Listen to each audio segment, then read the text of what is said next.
आपकी वालिदा का सोना है, घर में पड़ा हुआ है, आपने कभी सोचा भी नहीं कि इस पे भी कोई टैक्स लग सकता है। और फिर एक दिन ज़रूरत पड़ती है, जैसे कि बेटी की शादी है या कारोबार में पैसा चाहिए, तो आप वो सोना बेच देते हैं और अगले साल एफबीआर का नोटिस आपको आता है। इनकम टैक्स ऑर्डिनेंस 2001 में एक सेक्शन है जो साफ साफ कहता है कि ज्वेलरी एक कैपिटल एसेट है और जो चीज़ कैपिटल एसेट है उस पे गेन होने पर टैक्स बनता है। लेकिन असल इशू ये नहीं है। असल इशू जो है वो मैं आपको इस वीडियो के बीच में बताऊंगा। तो चलिए पूरी बात समझते हैं। अस्सलाम वालेकुम, मेरा नाम खालिद बारी है, मैं एडवोकेट हाई कोर्ट हूँ।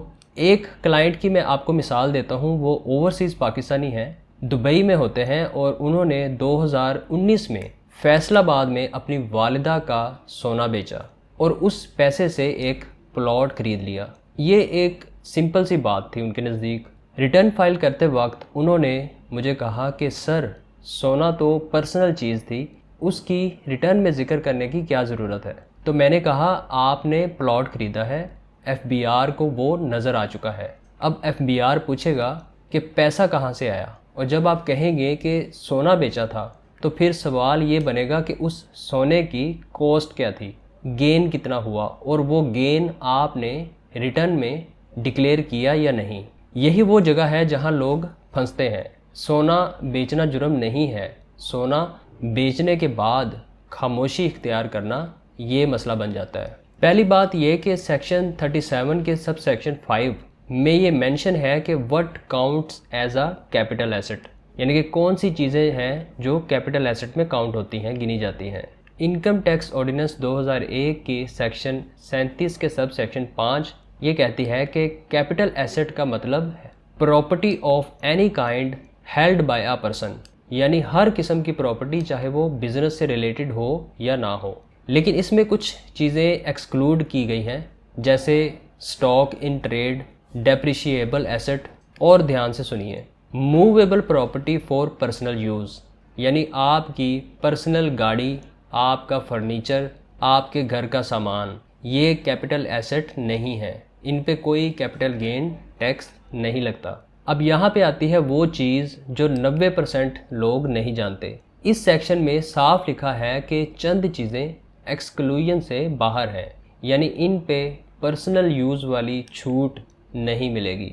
वो चीज़ें ये हैं: पेंटिंग, स्कल्पचर, ड्राइंग या कोई भी वर्क ऑफ आर्ट, ज्वेलरी, कोई रेयर मैन्युस्क्रिप्ट, पोस्टेज स्टैम्प या first day cover, coin, antique चीज़। तो इसमें आप देख चुके हैं कि ज्वेलरी सीधा सीधा लिस्ट में शामिल है, जो क्लियरली मेंशन है। यानी आपकी गाड़ी पर्सनल यूज़ की वजह से बच जाती है, लेकिन आपकी बीवी के जेवरात नहीं बचते।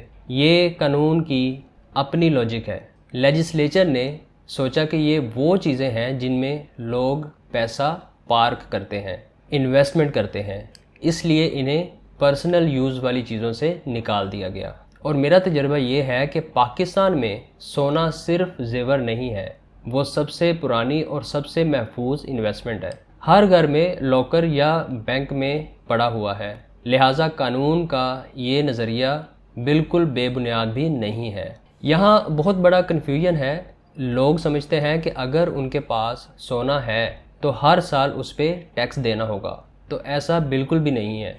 कैपिटल गेन टैक्स सिर्फ और सिर्फ डिस्पोजल पर लगता है। डिस्पोजल का मतलब है बेचना या ट्रांसफ़र करना या एक्सचेंज करना। जब तक सोना आपके लॉकर में पड़ा हुआ है, कोई कैपिटल गेन टैक्स नहीं लगता। आपके वेल्थ स्टेटमेंट में वो एसेट के तौर पे डिक्लेयर होगा, बस इतना ही आपका काम है। उस पर आपने टैक्स नहीं देना और ना ही उस पर कोई टैक्स बनेगा। लेकिन जिस दिन आपने वो बेचा उस दिन गेन कैलकुलेट होगा और वो गेन उसी टैक्स ईयर में टैक्सेबल होगा जिसमें सेल हुई।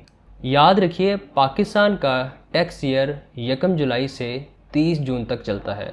अगर आपने सोना अगस्त 2026 में बेचा तो वो टैक्स ईयर 2027 की रिटर्न में आएगा, चाहे आपने वो सोना 3 नस्ल से रखा हुआ हो। एक और ज़रूरी बात, सेक्शन 7E वो डीम्ड इनकम वाला सेक्शन जो प्रॉपर्टीज़ पर लगता था। फाइनेंस एक्ट 2026 में ख़त्म कर दिया गया है। कुछ लोग पूछते हैं कि क्या सोने पर भी ऐसा कोई डीम्ड इनकम टैक्स है? जवाब है नहीं। सोने पर सिर्फ डिस्पोजल पे टैक्स है, रखने पे नहीं।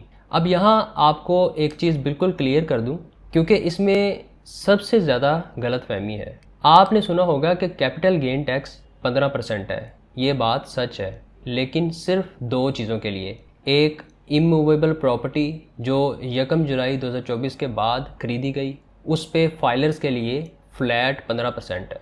दूसरी, सिक्योरिटीज़ या listed shares, mutual funds, debt securities section 37A के तहत फाइलर्स के लिए 15% टैक्स है। सोना इन दोनों में से किसी में नहीं आता। सोने का गेन आता है जर्नल सेक्शन 37 के तहत, और उसका मतलब ये है कि वो गेन आपकी नॉर्मल इनकम में शामिल होकर आपके एप्लीकेबल स्लैब रेट पे टैक्स होगा। यानी अगर आपकी सैलरी या बिजनेस इनकम पहले से ऊपर वाले स्लैब में है, तो सोने का गेन भी उसी ऊपर वाले रेट पे टैक्स होगा। और अगर आपकी इनकम कम है या बिल्कुल नहीं है, तो मुमकिन है कि टैक्स बहुत कम बने या बने ही ना। एक और रिलीफ भी है, सेक्शन 37 का सब सेक्शन 3। इसके मुताबिक अगर कैपिटल एसेट 1 साल से ज़्यादा अरसे तक होल्ड किया गया हो, तो गेन का सिर्फ 3/4 हिस्सा यानी 75% टैक्सेबल होता है, बाकी 25% एग्जेम्प्ट हो जाता है। अब देखते हैं कि गेन टैक्स कैलकुलेट कैसे होगा। बहुत सिंपल फार्मूला है, gain is equal to sale की कीमत माइनस एक्विजिशन की कॉस्ट माइनस अलाउएबल एक्सपेंसेस। याद रखिए, टैक्स पूरी सेल प्राइस पे नहीं है, सिर्फ मुनाफे पे है। अगर आपने सोना 30 लाख का बेचा और वो आपको 24 लाख का पड़ा था, तो टैक्स 30 लाख पे नहीं 6 लाख के गेन पे बनेगा। और अगर होल्डिंग पीरियड 1 साल से ज़्यादा है, तो उस 6 लाख का भी 75% यानी 4.5 लाख। अब मैं आपको वो पॉइंट बताने जा रहा हूँ जो इस वीडियो का सबसे अजीब और सबसे इम्पोर्टेंट हिस्सा है। ये वो बात है जिस पे मेरे अपने क्लाइंट्स भी हैरान रह जाते हैं, और जो शायद आपने कभी किसी कंसल्टेंट से भी नहीं सुनी होगी।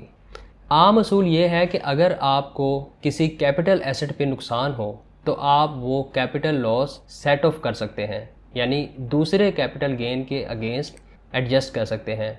ये लॉजिकल बात है। मुनाफा टैक्सेबल है तो घाटा भी काउंट होना चाहिए। लेकिन इनकम टैक्स ऑर्डिनेंस के सेक्शन 38 के सब सेक्शन 5 में एक अलग ही कहानी है। ये सेक्शन कहती है कि चंद खास एसेट्स पर होने वाला नुकसान रिकॉग्नाइज ही नहीं होगा। और वो एसेट्स कौन से हैं? वही लिस्ट जिसमें painting, sculpture, jewellery, rare books, postage stamps, coin और एंटीक्स। अब इसका नतीजा समझिए। फ़र्ज़ करें आपने सोना 40 लाख का ख़रीदा, सोने का भाव गिर गया या आपको इमरजेंसी में सस्ता बेचना पड़ा और आपने 34 लाख का बेचा, आपको 6 लाख का साफ नुकसान हुआ।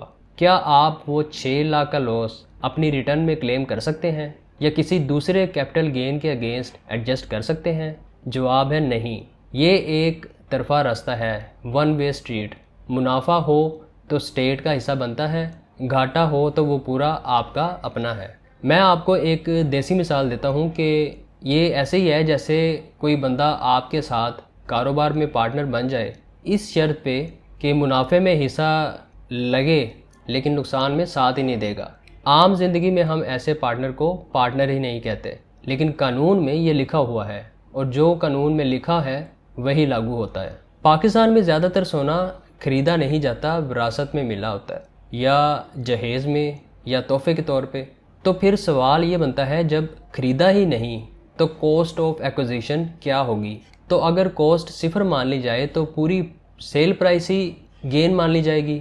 तो इसमें घबराए नहीं, कानून ने इसका भी जवाब दे रखा है। ऑर्डिनेंस कहती है कि जब कोई एसेट गिफ्ट, विरासत, वसीयत या एओपी की तहलील या कंपनी की लिक्विडेशन के ज़रिए मिलता है, तो उसकी कॉस्ट वो फेयर मार्केट वैल्यू होगी जो ट्रांसफ़र या एक्विजिशन के तारीख पे थी। यानी अगर आपकी वालदा से आपको 2015 में सोना मिला और 2015 में उसकी मार्केट वैल्यू 12 लाख थी, तो आपकी कॉस्ट 12 लाख मानी जाएगी, चाहे वालदा ने 1975 में 20,000 का ख़रीदा हो। अब इसका प्रैक्टिकल सबक क्या है? अगर आपके घर में सोना विरासत में आया है तो उस वक्त की वैल्यू का कोई ना कोई रिकॉर्ड बनाएं। सराफा बाज़ार का रेट, कोई वैल्यूएशन, कोई लिखत, तकसीम विरासत का कोई डॉक्यूमेंट, क्योंकि जिस दिन आप वो बेचेंगे और एफबीआर पूछेगा उस दिन अगर आप कॉस्ट साबित नहीं कर सके तो आप पूरी अमाउंट को गेन मानकर टैक्स देने पर मजबूर हो सकते हैं। मैंने देखा है कि लोग इस चीज़ में सबसे ज़्यादा नुकसान उठाते हैं। सोना तो संभाल के रख लेते हैं लेकिन कागज़ नहीं रखते। अब मैं आपको वो बात बताता हूँ जो कानूनी किताब से ज़्यादा ज़मीनी हकीकत है। प्रॉपर्टी बेचते वक्त सेक्शन 236C के तहत एडवांस टैक्स रजिस्ट्रार के पास ही कट जाता है। एफबीआर को फ़ौरन पता चल जाता है, लेकिन सोने की लोकल खरीदो फरोख्त पर ऐसा कोई विदहोल्डिंग मैकेनिज़्म नहीं है। सराफा बाज़ार में सोना बेचा, कैश लिया, घर आ गए, एफबीआर को उस वक्त कुछ पता नहीं चलता। तो फिर एफबीआर को पता कैसे चलता है? दो तरीक़ों से। एक, आपका वेल्थ स्टेटमेंट। अगर पिछले साल आपने 50 तोला सोना डिक्लेयर किया था और इस साल 20 तोला बेचा है तो फ़र्क नज़र आ जाएगा, और अगर उस फ़र्क के मुकाबले में आपने गेन डिक्लेयर नहीं किया तो सवाल पूछेगा। दूसरा रास्ता ये है कि आपकी अगली ख़रीदारी। सोना बेचकर लोग यूजुअली कुछ खरीदते हैं, प्लॉट लेते हैं, गाड़ी लेते हैं, या कारोबार में लगाते हैं, या बैंक में रखते हैं, और वो तमाम चीज़ें एफबीआर के सिस्टम में नज़र आती हैं। और जब एफबीआर के पास ये सवाल आता है कि पैसा कहाँ से आया और आपके पास तसल्ली बख्श जवाब नहीं होता, तो फिर सेक्शन 111 लागू होता है, जिसको अनएक्सप्लेन्ड इनकम और एसेट्स बोलते हैं, और उसका बोझ गेन टैक्स से कहीं ज़्यादा बड़ा होता है। लिहाजा मेरा मशवरा ये है कि सोना बेचें तो वेल्थ रिकन्सिलिएशन स्टेटमेंट में वो मूवमेंट साफ साफ दिखाएं। छुपाने की कोशिश में अक्सर नुकसान ज़्यादा हो जाता है। अगर आपका कोई सवाल है या आप इस मामले में मशवरा करना चाहते हैं, या आपका कोई इस तरह का केस है जो कॉम्प्लिकेटेड है, इस वीडियो में कवर नहीं हुआ, तो उसके लिए आप मेरी कंसल्टेशन ले सकते हैं मेरी वेबसाइट पे जाके या व्हाट्सएप नंबर पे मैसेज करके। Thanks for watching, see you in the next video. अल्लाह हाफिज़।